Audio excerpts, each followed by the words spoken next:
On this episode of the Bronze Metalist podcast, we talk about the Mollusk by Ween. It's not Metal Month, or it's not necessarily Metal Month.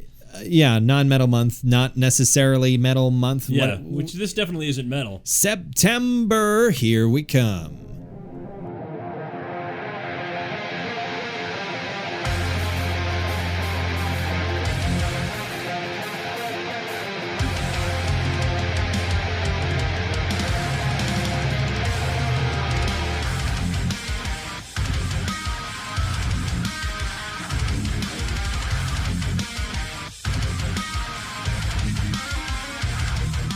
Hi, everyone. Welcome back to the Bronze Metalist podcast. I'm Kale. I'm OJ. We're two professional broadcasters. We love metal. We like to talk about it. Today, though, and this month, we're not talking about metal. It's September, so March and September, we're doing non-metal months. It's like a palate cleanser. It's a palate cleanser, and we both, obviously, we love metal, but there are many things outside of metal that we find wonderful and enjoy greatly. And we're going to take this time to explore those options. What metal guys think of stuff that's not metal? Exactly. Could you perhaps move your microphone? Am I not close enough? Do I sound like I'm somewhere in the distance? You definitely, at least to my ears. Okay, now there we go. Now we're on. Yeah. All right. Oh man, this is just. I got to fix my motorcycle seat because it's got to be fixed. Your ass is all wet? Yeah, it's all wet. I feel like I pooped my pants. You pooped your pants. I pooped my pants. Yeah, because it's got that crack in the seat, and of course it rained to beat hell on Monday, and the crack in your seat. And it funneled water up into the crack in your ass. Yeah, it did. It was like a kiss. It was a crack kiss. It was Poseidon's kiss via motorcycle seat. Release the Kraken. Yeah. Just put a bunch of duct tape over it. Yeah, I thought about that, but the problem is I've experienced this before with because I've owned shitty cars. Putting duct tape over the cracked vinyl seat. Now, next thing you know, it's hot out, and you've sat your ass in some tape gum because it doesn't all stay together. Yep. It's gross. You make a point there. Yeah, that would be that'd be nasty. Oh, that's nasty. That's real nasty. So yeah, you wouldn't want to do that. We're coming back from Labor Day weekend. Indeed, and you went somewhere. I did. I went to Shakopee, Minnesota to celebrate the Renaissance. With a bunch of nerdy friends of mine. Sure. And we had a pretty good time. I ran into some troubles. Right, because you didn't realize you could use your debit card as a credit card. Yeah. Well, I could continue to use my debit card as a debit card. I just could not withdraw cash from an ATM any longer. No, you couldn't get it from an ass-to-mouth. You could not get any cash from that. Yeah. So what happened was I had been withdrawing from the ATM all weekend, so I would have cash to pay for hotel and other things. And what ended up happening on the day of is I visited the ATM when we got to the Ren Fair, withdrew $200, which was the maximum amount allowed per day on both my card and the ATM. Okay. And I did not realize that was the maximum amount allowed on my card. So when I went to buy a sword, like I had meant to do, that was what I was committed to this year. I was going to buy a sword or some sort of new built equipable weapon. Right. I went to Legacy Forge, which has their their booth there, and I asked to see their Viking swords, both of which were very expensive. They were very nice, but remarkably expensive. You were getting what you were paying for, but you were paying for it. Yeah, you were really paying for it. So I was like, I don't want to spend that much on the sword, but bring me down another $200. And they are like, show me what else you got for like Viking weapons, and they put 2 sets of saxes, whatever you want to call them. I've heard them. You can pronounce it many different ways, but it's essentially like a Germanic machete in a sense. It was either a small knife or a larger kind of machete style weapon that was mainly used for chopping and for a number of utility functions. And if you were poor, You might also use it as your sidearm in battle once you lost your spear, or maybe if you had an axe or something. Or a pole arm of some sort, maybe. Yeah, it would have been spears. Sure.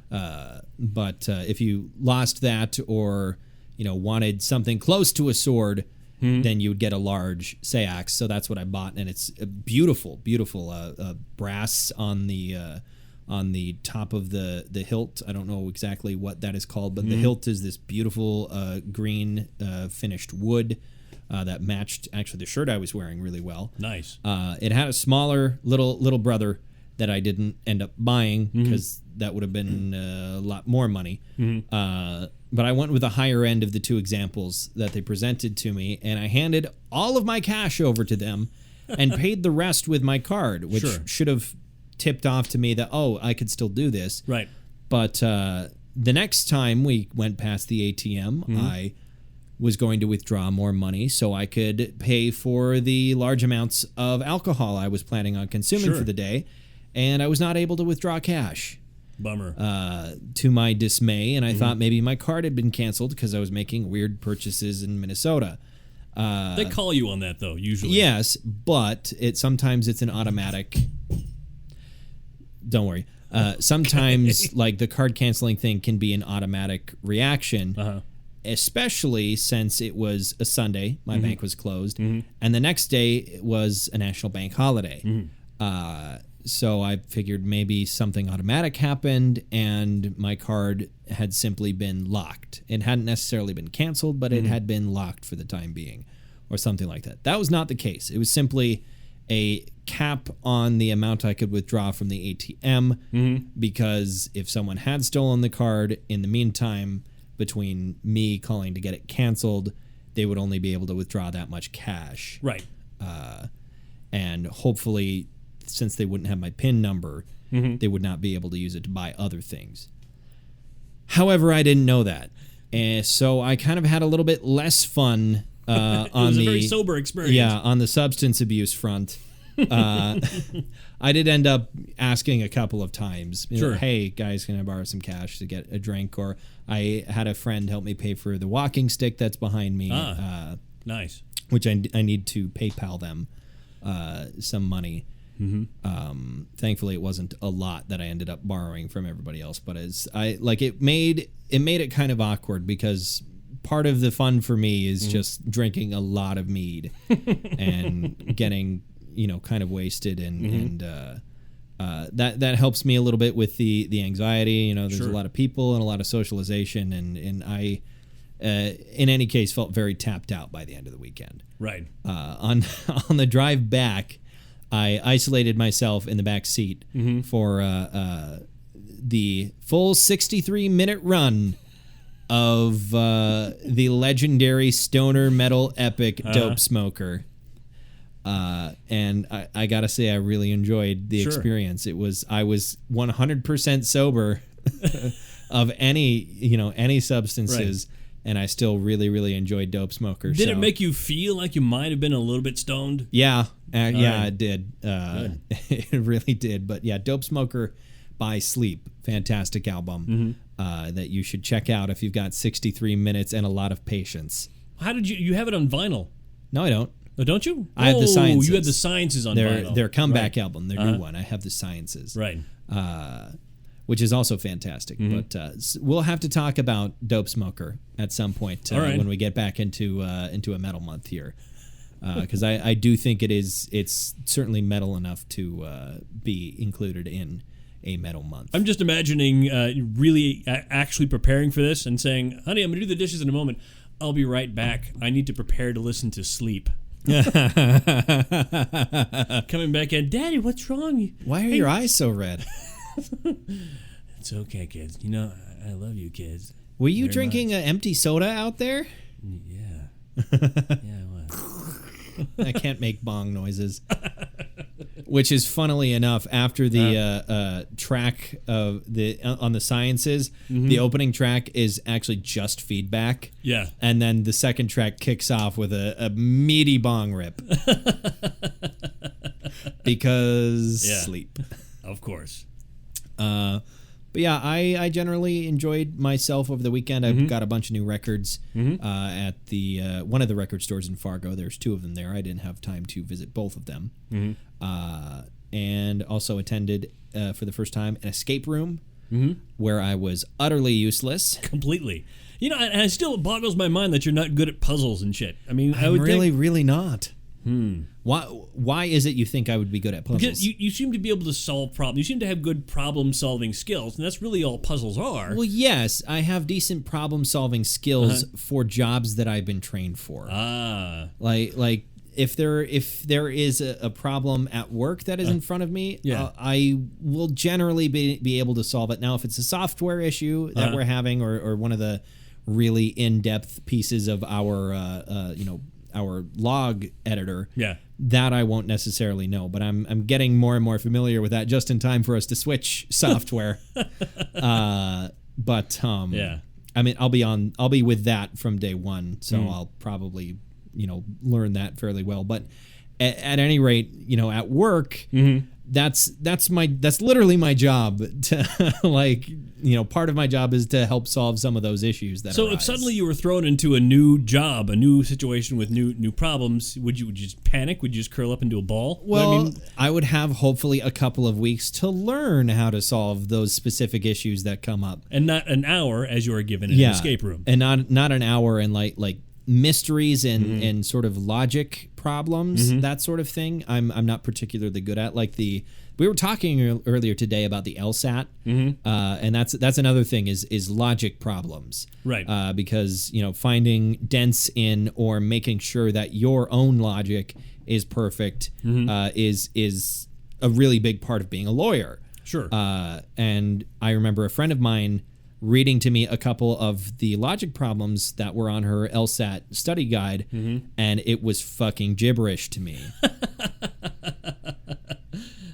So I'm not good at that. Like whenever we play, if we play D&D and it is a campaign that will have like puzzles and stuff in it. I haven't played many of those, but there was one. I normally, out of habit, I will play characters that are not going to be expected to solve puzzles like that. I will still think about it and try, but I'm not going to try particularly hard because there are members of my party who are much more into that side of D&D. I'm much more there for the emotional the emotional support and the role playing of a specific type of character rather than the puzzle solving. So I generally am not very good at that. You strike me as someone that would actually be a little bit better at that, I think. I love that kind of stuff. I enjoy that.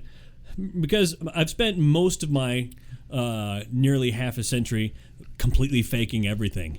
Okay, so you can have the confidence to really, or at least fake the confidence. Give me that puzzle. I don't know what I'm looking at. I don't know what I'm looking at, but I'll try.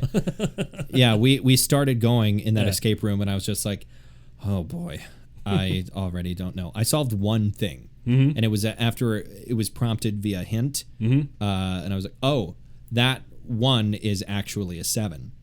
That was the one thing that I got.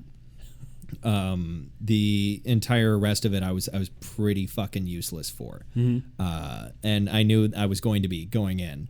To give myself a little bit of credit, the people that I was with that were more experienced with escape rooms said that it was a pretty difficult one in the sense that it seemed to be intentionally designed that you required hints in order to solve the problems because they were so obscure that you never would really figure them out without those hints because it was designed that way because they want you to get your full hour's worth. Sure.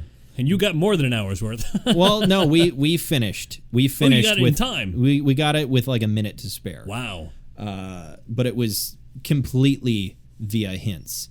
Like there were very few problems that we solved just via our own capabilities. Nice. It was mostly hints. There were not very many problems that we solved on our own, which is part of the fun of an escape room is like at least as I understand, part of the fun of the escape room is being able to solve it on your own. And like, if you were able to finish that in 30 minutes, it'd be like, hell yeah, Right. I'm super fucking smart. Take that.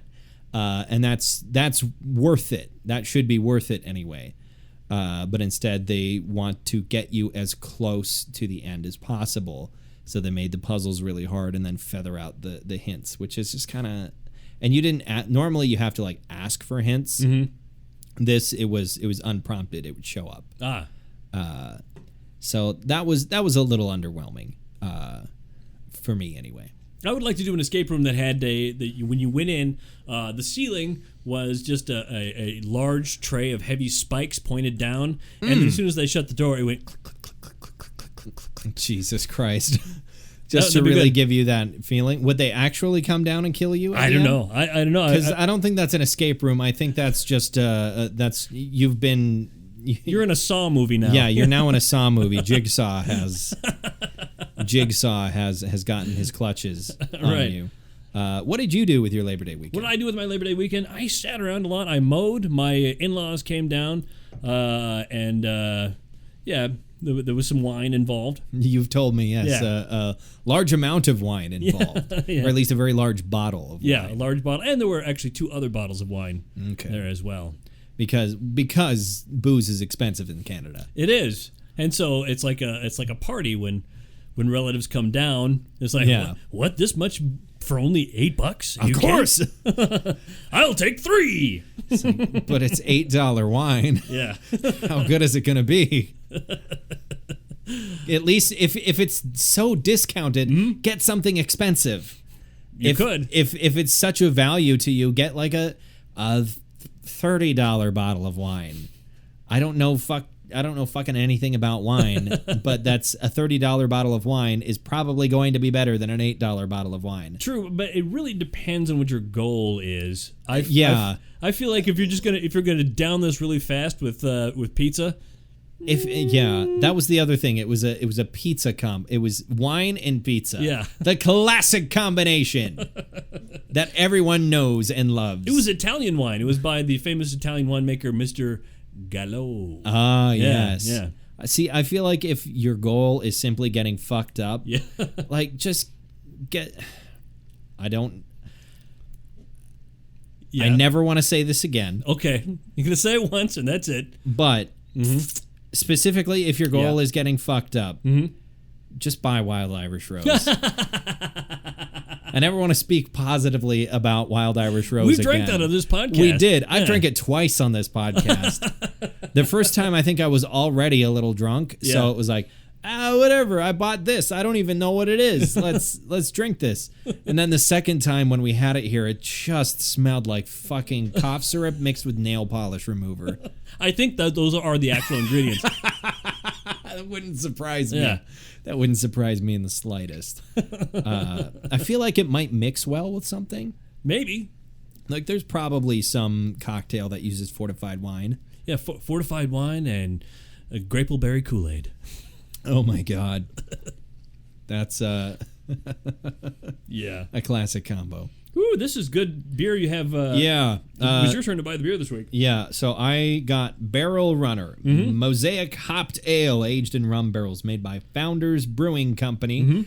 And Barrel aged. Barrel aged in rum barrels, and it is 11.1 alcohol by volume. 11.1% alcohol by volume. So much so that he's had a quarter of a bottle and he forgot the word percent for a moment. Yeah. Well, they don't there's not a percent symbol on there. No, Oh, there's there is. It's just, it looks like a fucking note. It looks like a note. I'm not even seeing this. Because it's written in script instead of printed. There it is. Yeah. Yeah, Oh, like that. bottle. That hardly looks like a percent. 11.1%. Good thing there's only 4 of these. Yeah.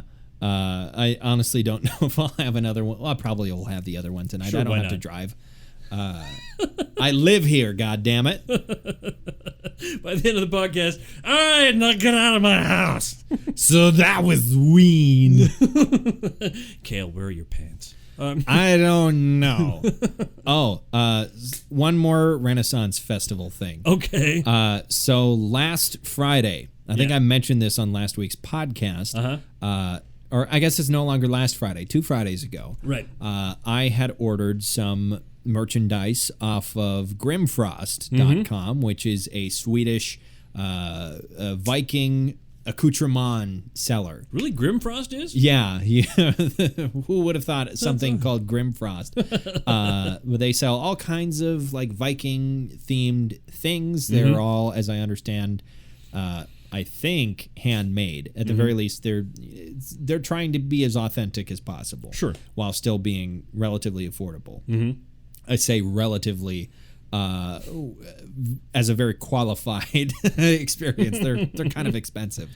But I bought a pair of baggy trousers and some leg wraps that I was going to incorporate into my costume for this year's Renaissance Festival, because I already have a under tunic and then an over tunic that I bought from them last year that I really like.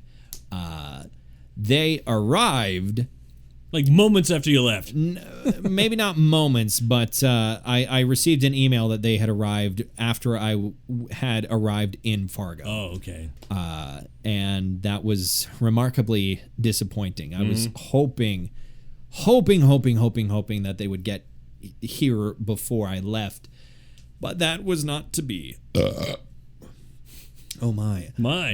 That's good beer right there. Yeah. The pants are a little they're a little big. They're a size larger than I needed because they were all out of extra large, so I got double XL.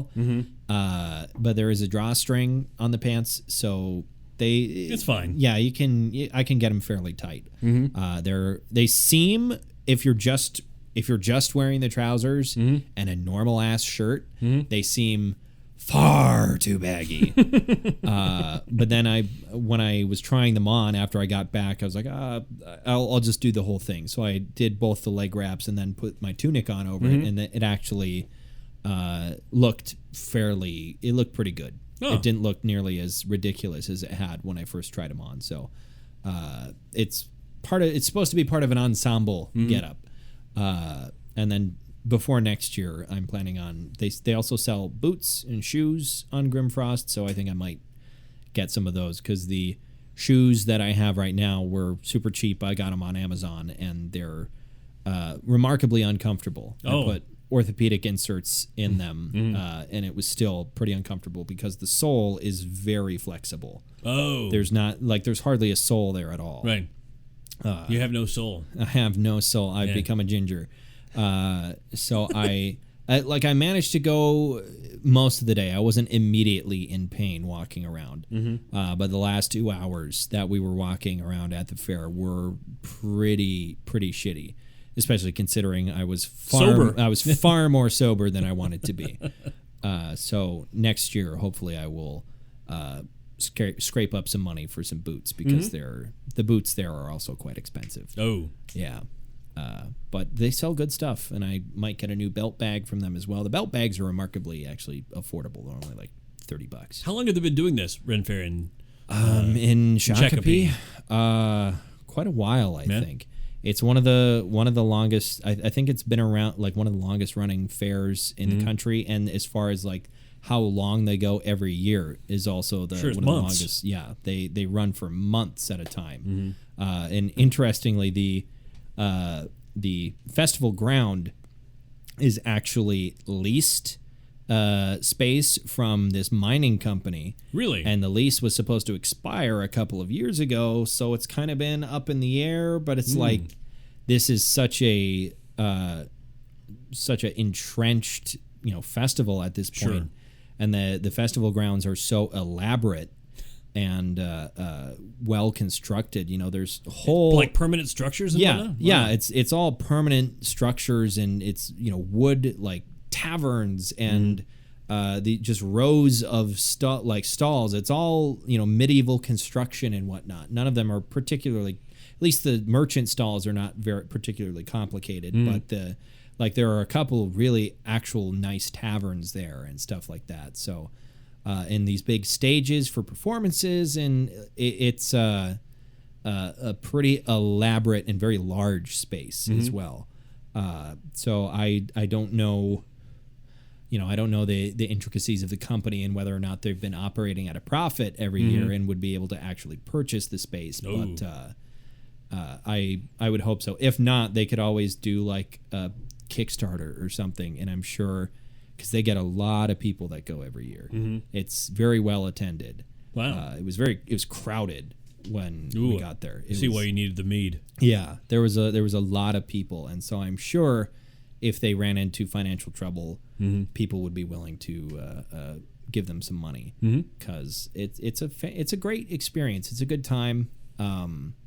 I wish we could take like the couple of times I've went. It's mostly been walking around and like we experienced some shows and whatnot, and we watched the Joust this year, but I want to I almost wish I could go on my own and experience more stuff. Not be reliant on other people and what they want to do. Yeah, and normally I'm fine with that because I'm a fairly passive vacationer. Like I'll go along with whatever, but going on my own is kind of nice because I can do everything at my own pace and go into one of the taverns and sort of sit down for a while and not worry about missing things. Sure.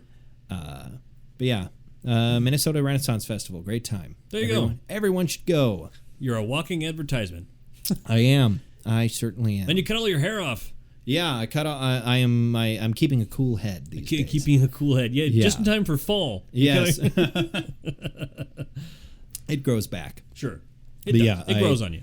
I had shaved the sides of my head to get a nice sort of Viking undercut. And then when I got back, I decided to shave the rest of my head. Because you were told by the boss to shave the rest of your head. I was going to do that anyway. Yeah. But he was like, yeah, that's not really going to work. And to be fair, like undercuts are in, but it's a very extreme undercut was what I did. So like there was no fading or anything. It was just hard line, then long hair. Right.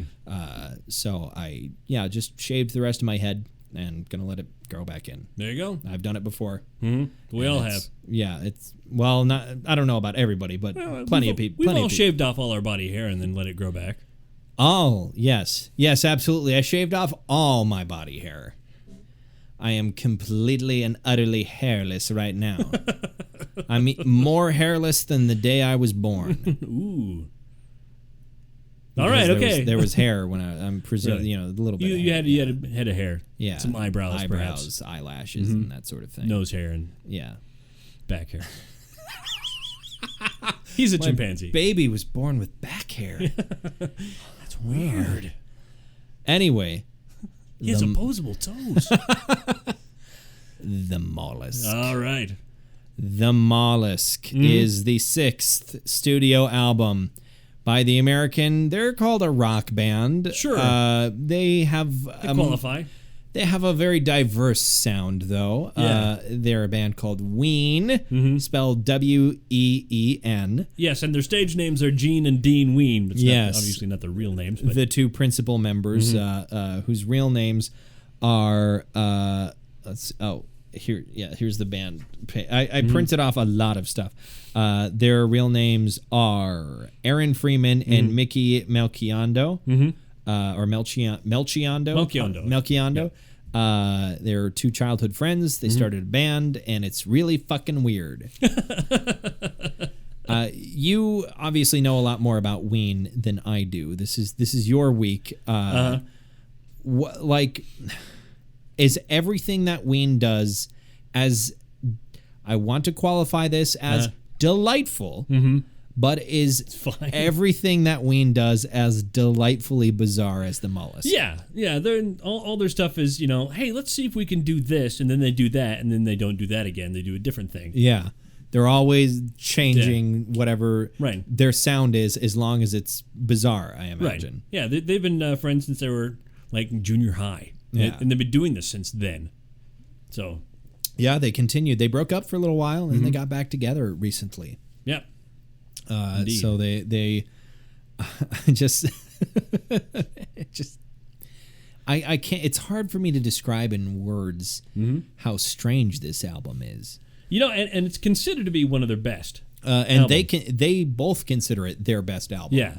Or at least the one that they enjoyed making the most. Both of them have echoed each other's statements about the Mollusk being their favorite. So the Mollusk is sort of a concept album, Kind of. loosely based around the concept of a nautical theme. Sort of a nautical theme. There's shanties in here, and there's just general sort of nauticalness. If you know the song "Ocean Man," Yeah, that's off of this album. Ocean Man, take me by the hand, That's the second to last track on the album. lead me to the land. It's off the SpongeBob soundtrack. Yes. The first movie. And it has recently gained life in use in certain memes. It's not particularly popular, but I see it every now and then, to the point where often if I'm playing video games with my friend or my friends, but specifically me and one particular friend, my only friend, but me and one of my friends, anytime someone says the word ocean, we will usually go, "Ocean Man." Take me by the hand. Yeah. Lead me to the land. Yeah. You don't know the lyrics. I don't. That's fine. There are a lot of lyrics on this album. There are a lot of lyrics. There's a lot of crazy lyrics on this album. Very strange lyrics. The first song on the album is called "I'm Dancing in the Show Tonight," which has nothing to do with the ocean. Which they reprise at the end. Yes, there's a sort of creepy little reprise.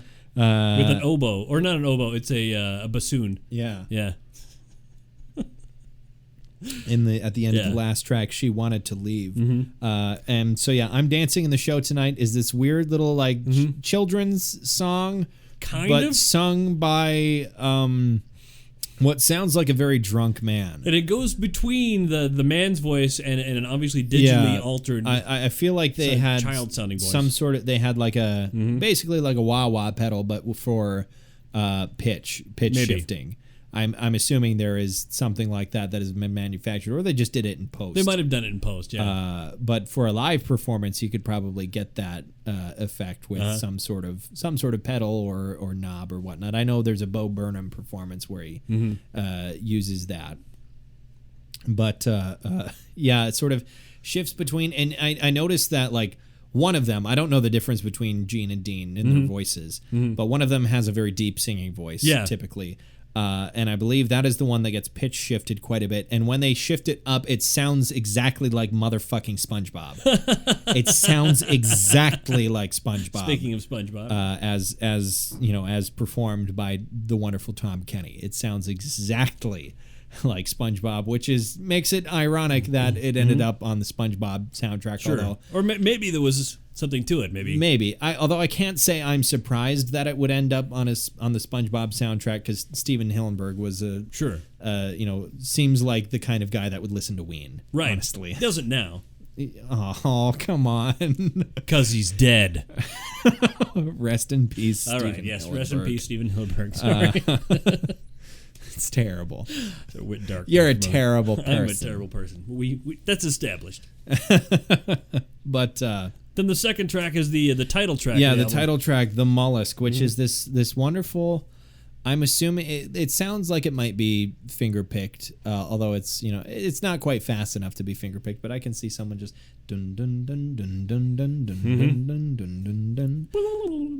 Yeah, and there's this little keyboard sting in the background, and it's this. It reminds me. A lot of this album reminds me of what is it? The Stonehenge. On Spinal Tap. Yeah, this is Spinal Tap. It reminds me of like Spinal Tap's like prog rock stuff that they do, like both in like the lyrics and the musicianship and whatnot. It sounds like a Spinal Tap song. I have 2 Spinal Tap albums. This boy, finds a mollusk in the sand, and he presents talking it to this dude. He presents it to this man here, and the mollusk has some magical powers or some fucking thing. Well, when they talk about casting a light at the sun, it's a reference to what used to be believed that the eye actually produced the light, that it went the other way. That used to be an actual belief. I don't know if you knew that or not. I honestly don't know if you're completely bullshitting me. I'm not. Okay, so what was the belief that your eyes, that it came from the eye, and that was what it was producing. Oh, the was light, some sort of spiritual energy that caused you to be able to see. Okay, interesting. So the mollusk is casting, okay. And it speaks of the Trinity. And it's a religious mollusk as well. It speaks of what I'm assuming is the Holy Trinity. Perhaps, yeah. or Carrie-Anne Moss's character from... I hope so. My goodness. That'd be great. From the Matrix. But now I'm just thinking of Carrie-Anne Moss. You are welcome, my friend. Okay. Think about something else. Think about something Baseball. else. Think about Grandma pooping. Oh no. Right. So the next song is Polka Dot Tail. Sure. Which is just as weird. Yeah. As the mollusk. Have you ever seen a whale with a polka dot tail? There are a couple of songs where it sounds like both of them are extremely inebriated. Yeah, which the odds are fairly good that's not off the mark. They were in some manner of altered state when they wrote and recorded all this material. I cannot see any other way. And it was funny, and I didn't know when I first listened to this, I wasn't sure to what level they were kidding until Polka Dot Tail. Polka Dot Tail. Until we get to that part where it stops for a moment and he goes, Billy, help me. Yeah. It stops for a second and you just hear Billy, and then kicks it with a lead, and then at the end, it stops again like that. Just, help me. The next song is sort of a kind of a sort of punk type affair called "I'll Be Your Johnny on the Spot." Yeah, sort of. It's a sort of there's a country aspect kind of, to it, sort of pseudo kind of rock country, rockabilly almost. Rockabilly, sort of like garage rockabilly. Yeah. If the new genre, garage rockabilly. Garage rockabilly. And then the next one is Mutilated Lips, which is again remarkably strange. The Blarney Stone, which is a raucous shanty, like Scottish Irish shanty, where there's talk of pulling out claymores and fucking and just after I fuck her, she'll get up and sing. Yeah. I believe that is also one of the first and only instances of profanity on the album too. Yeah, I think they say shit once later possibly. On, but yeah. Yeah, it's like this is the only one that earns any sort of explicit tag. Right.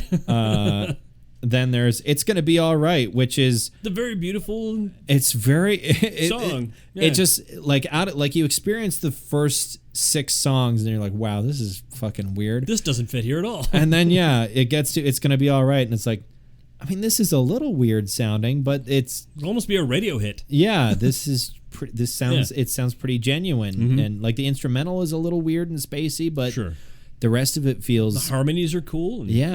It's a cool sounding song, and it's nice, it's pretty. I was like, wow, okay, so these guys do some things that are a bit more serious. You said doo. Oh yeah. All right. Okay. Yeah. And then you get to the Golden Eel. Yes, I love that song. I have that song stuck in my head sometimes. I really like that song, but it is another really weird one too. But the musicianship is a bit like they bring in a bit more prog rock on that one. A little more classic rocky sounding, yeah. Yeah. Then Cold Blows the Wind, which is a weird but very spacey track. Almost like an old sad folk. Yeah. Yeah. But it's weird. It really builds. And then perhaps the strangest song on the album, Pink Eye on My Leg. That's the track where you know they're fucking with you. Yeah. I was listening to this at work, and I had to pause it and ask you, was that a dog? Yep, that was a dog bark. Was that a dog bark I just heard? and it was indeed a dog bark. Just a sampled dog bark. Yes, a sampled dog bark, but it's very strange. I feel like they found it on a keyboard. They went, yeah. No. Let's just put that in there. Okay, all right. Yeah. What do you think, Gene? I think it's pretty good, Dean. Let's put that in there. And then Waving My Dick in the Wind, which is sort of it's like a Billy Joel song. it's kind of like a Billy Joel song. Billy Joel. In a little bit, anyway. That's sort if of Billy Joel did a trucker song. Yeah. Like there's something about it that reminded me just the tiniest bit of Piano Man. I don't know why. Okay. There's little bits here that reminded me of all sorts of things because this is a very diverse record. Yeah, it is. There's a lot of different sounds here, but Waving My Dick in the Wind features. Oh, what was the name of the Jimmy? No. What is his name in there? I don't remember. But old Jimmy Wilson, I think it might be. Yeah. At any rate, should have seen him dance. Is an old man who's dancing, and they're like, "All right, dance, Jimmy." God damn it, I'm trying. But I'm an old man now. I'm an old man now. Give me a second. It's fucking weird. Mm-hmm. Then my favorite song on the record. Spoiler alert: Buckingham Green. Oh yeah. Great song. Is great song. It's like a proper rock song. Yeah, the lyrics make no sense. Yeah, the lyrics don't make any goddamn sense, but it's it's kind of like a Zeppelin song. Sure. The lyrics of most Led Zeppelin songs don't make much sense anyway. Sure. Like they people consider, rightfully so, but they consider Stairway to Heaven to be one of the greatest rock songs ever written. Sure, one of them. Sure. One of them, yes. But the lyrics were written more or less on the spot. Yeah. People ascribe all kinds of meaning to these lyrics. They were written pretty much on the spot. Yeah. And so, like, you don't necessarily, to make a good classic rock song, the lyrics don't necessarily have to make complete sense. Mm-hmm. And part of the beauty of it is finding your own interpretation of whatever it means to you. Mm-hmm. And that's I've written fantastic. songs that way. I like that. I like doing that. That's what I did with, whatever words you can discern on Jane Doe. You can do that with certain Converge songs. Mm-hmm. If you can actually discern any words whatsoever especially on Jane Doe. Mm-hmm. But yeah, I really like Buckingham Green. There's a nice guitar solo on there. That crescendo there is just awesome. It's really, really beautiful. Yeah. Then you get to Ocean Man. Sure. Was not actually the first single off of the album. The first single was Mutilated Lips, right? Surprisingly. But Ocean Man was the next single released, and as I understand, it's the most well-known one. It strikes me as odd that singles were released. Yeah. Well, this was released. This was released on Elektra Records, which it's a fairly big label. 1997. Ocean Man, which is just a fun little like pop track. Sure. Sort of like kind of funky, kind of almost sounds islandy a bit. Yeah. So like I can see the appeal of that one. Sort of a kind of a bubblegum type. This is neat. This is nice. I like this. Sure. And you don't necessarily have the context of the rest of the album being so strange. And then She Wanted to Leave, which is another kind of sort of sober track in a way. Which is the last one. Mm-hmm. There's a lot of I really like the close as you sort of go into the hidden track there. Mm-hmm. Really beautiful sounds. Mm-hmm. I love there's a lot of ambience on this record. There is. Gets overshadowed by how weird everything else is. But there is a lot of really well executed ambience on this record. Mm-hmm. And then you have a hidden track that is a reprise of I'm Dancing in the Show Tonight. With the bassoon. Mm-hmm. So what I want to ask you is, how the fuck did this album come into your life? I remember seeing Ween's videos on the music television. Okay. The music television. The music television, and wondering what am I looking at and listening to? What the fuck is this? Yeah, and then eventually, I came to pick this up, and Yeah. Yeah, this is... Did you ever figure out what the fuck it was you were looking at? Yeah, oh yeah. Ween. It was Ween. It was Ween. But you don't necessarily know what Ween is. Yeah, But it's these two guys. We want to make good music, but wink. You know what I mean? Yeah. Like, I was talking to you earlier today about how I feel like what it was is you have these two friends that are both musicians, and they would come up with these, interesting sort of weird little spacey songs, and then go, we got to add lyrics. What do we write? Just make it something fucking weird. Who gives a shit? It's fun. Yeah. Just make it something super weird. I don't know what the lyrics are. You want me to write serious lyrics to this shit? No. You should check out their country album if you get a chance. It's odd. Well, very odd? Yeah. Okay.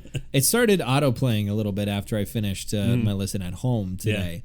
Yeah. But I paused it because I believe you had just arrived. But I may have to check that out. So and Cheese and Chocolate, check that one out as well. Yeah, that is the I believe previous release from them. So another question I have for you, which is a convention that I almost might forego for non-metal month. Does this album slap? No, let's just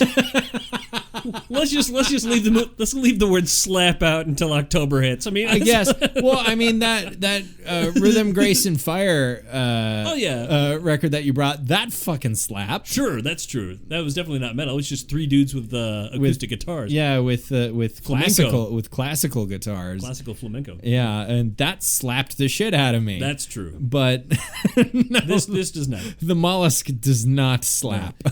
And I have a feeling, knowing the selections we got for the rest of this month, we're not going to be doing. Yeah, I feel like we're probably not going to be slapped very much. Our faces will remain unbruised for the month.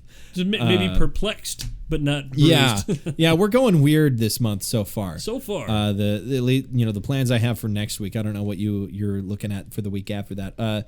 I want to add really quick the score for the Mollusk. Out of an average of 5, that was just right there on their Wikipedia page. Yeah, was 79.4. 79.4. There were a couple publications that gave them 90 plus. There was one that gave them a 60. And there was another one that gave them a 50. Some people really didn't like Well, I was going to say they didn't get this album, but I don't think you can get this album. No, I don't think it's something that can be got. I think it's like you have to accept it if you listen. Yeah, you just have to accept this is going to be really weird and it doesn't make any sense, but the music is pretty and they're very good singers. Their vocals are very rich and like there's not anything particularly technically difficult on this record as far as I know, but they have very resonant voices that I enjoy listening to greatly, and the recording quality is fantastic as well. Oh yeah, Elektra Records, like you said. Yeah, there was a budget. Yeah, there was a budget for this, and it sounds fantastic, very well produced.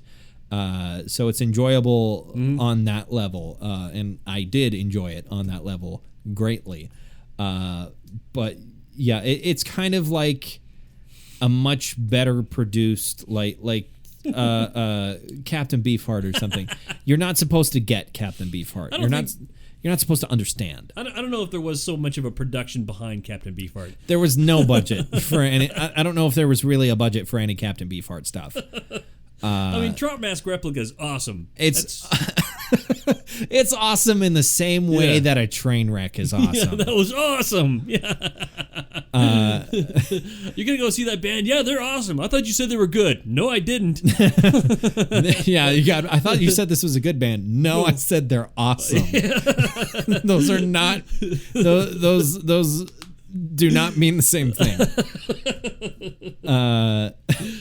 Yeah, like you're not supposed to. You're not supposed to understand Captain Beefheart. No. I don't know if you're even really supposed to enjoy Captain Beefheart. You're just supposed to like marvel at it and wonder how the fuck did any of this happen. This was Frank Zappa's roommate in college. And like Frank Zappa's weird enough. Yeah, sure. And this stuff is sort of in that tradition, but a bit more well put together. Yeah. But it still comes out sounding very weird. intentionally so. Yes, but at the very least, there is some melody, and there is things sound nice, and I appreciate that quite a bit. What's your favorite song on the record? I think we've already kind of spoiled a little bit. Yeah. It goes between, of course, Buckingham Green and the Golden Eel. I don't know, that one sticks in my head a lot. Upon my re-listening of the album, I did find myself enjoying the Golden Eel quite a bit. I also have to agree with you with Buckingham Green. Like I said earlier, I really enjoy that song. It's just kind of a classic rock song. It has a really great crescendo.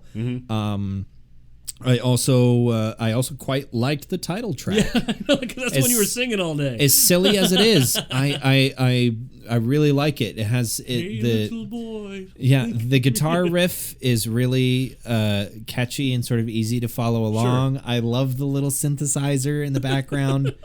I really like that. Yeah. And I like Ocean Man. Sure. Ocean Man's just catchy. Like I said, the Golden Eel. I also really liked the closing track, which was She Wanted to Leave. Yeah, She Wanted to Leave. I really like She Wanted to Leave. Which some dudes keep come to steal, and it's like, no, don't take my girl. She's like, no, I'm gonna go. splitting. Yeah. And then I think there's a part where he's like he's a pirate now or something, and then he's attacking the ship that she's on now, and she's like, but I love these guys, and I think there's a moment of like, oh, I gotta let her go. Yeah. Something like that. And it's sad. Yeah, it's sad actually. And it's not something I was expecting to connect with. I was not expecting to connect with this album, but I did. And because of that, I really feel like, I'm gonna listen to this album again.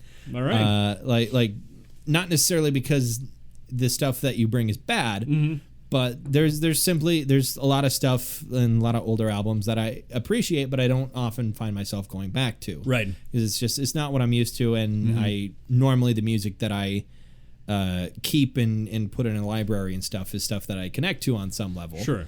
And this is one of those albums. Like I'm probably going to go back to this because it's really catchy, and there's that moment of connection. Sure. There. So what are you bequeathing upon this? What metal? I give this a gold because it's meant a lot to me personally. So. Yeah, I'm gonna have to give it a gold too. All right. To be completely honest, it's been a while since I think we've given out a double gold. Yeah. But I'm giving it a gold too because it's as weird and as silly as it is. There's just something about it that you have to like. It's very enjoyable. You grin like a fool through the whole thing of just like, wow, this is weird, but man, I like it. It's like a Terry Gilliam movie. Yeah, it is. Like boy, this is some weird shit, but man, I had fun. Yeah. Yeah, you know what I'm picturing now? I'm picturing a friend calling an old friend they haven't spoken to in a long time, and that friend says, how come I haven't heard from you? He says, well, I had a little extra time. I used to listen to this podcast, but they gave Ween a gold, so fuck that. Oh, yeah. You want to listen to metal with me? Yeah, all right. I spent my time listening to this podcast, and they both of those dumbasses gave these weirdos gold. As if anyone values our opinions that highly. No, nobody does. I mean, thank you for listening, but... Yeah, I don't know if any of you value our opinions that highly. If you do, thank you, I guess. Thanks. maybe think about your life a little bit. If our opinions is what means so much to you, I appreciate that, but come on. In any case, if you do value our opinions at least a little bit, I say check out the Mollusk. It's a lot of fun. Yeah, it is. So next week, I am going to be bringing an album that I've been listening to for about 3 years now. It's the album that kind of got me into post-rock, which is saying something because that's like getting into post-rock through this album is like being... tossed into the deep end by a big burly lifeguard. Sure. Just like, here's how you learn how to swim. Chuck. That's what happened to me, by the way. That's how I learned how to swim. My uncle decided, well, it's time for him to swim or die. He John Wayne'd you? He John Wayne'd me into the pool. You don't know how to swim. Toss. So yeah, I got into post-rock via this album. It's Lift Your Skinny Fists Like Antennas to Heaven by Godspeed You! Black Emperor. Right.